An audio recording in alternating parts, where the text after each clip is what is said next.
La question de l'élection de gouverneurs et vice-gouverneurs des provinces est sur toutes les lèvres. Dans le Tanganyika, la population attend voir celui qui sera élu dans les prochains jours. Cependant, les préparatifs vont bon train dans les différents partis et regroupements politiques inscrits sur la liste des candidats vice-gouverneurs aux côtés d'une candidature de sa plateforme. L'Union sacrée Massamba wa Massamba Ferdinand de l'AFDC avait été appelé par un groupe de membres de son parti à démissionner. Ces derniers l'accusent de se porter candidat vice-gouverneur à l'encontre de textes régissant de l'AFDC, faux selon l'incriminé qui indique qu'il a eu le quitus de sa hiérarchie après avoir demandé la dérogation. Suivez ce reportage que nous signe Pascal Kassongo depuis Kalemi.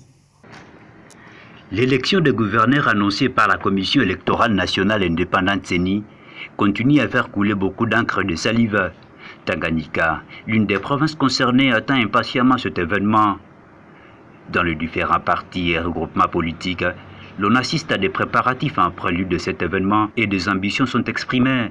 C'est le cas du parti politique AFDCA, où son fédéral s'est affiché lors du dépôt des candidatures aux côtés d'une candidate de notre parti politique membre de l'Union sacrée. N'étant pas d'accord avec cette façon de faire les choses, que selon eux, va à l'encontre des textes de l'AFDC. Quelques membres ont dans une déclaration lue indiqué que cet acte conduit à une auto-exclusion de l'ère fédérale.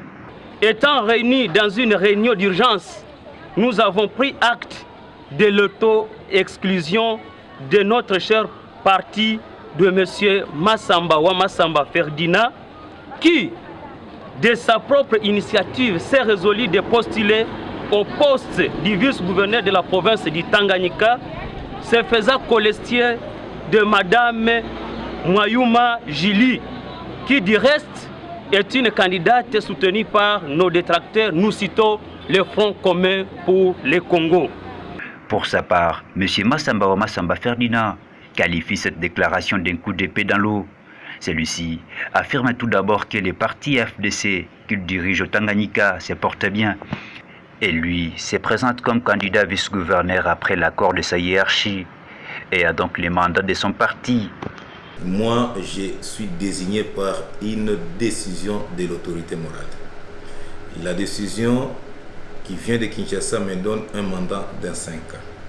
Et le mandat peut être interrompu par démission, il peut être interrompu par un dossier disciplinaire initié par les présidents statutaires, l'autorité morale, ou encore débattu dans les conseils des présidents. Massamba wa Massamba Ferdinand demande à tous ses camarades de rester calmes et de travailler ensemble pour l'avancement du parti et l'émergence du Tanganyika. Je demande à tout le monde de rester calme et je suis unique fédéral jusqu'aujourd'hui qui gère et qui a le mandat dans le Tanganyika. Ils sont mes enfants, ils sont mes collaborateurs. Je n'ai d'accord contre personne et je les appelle que nous puissions aller ensemble pour l'émergence de la FDCA au Tanganyika.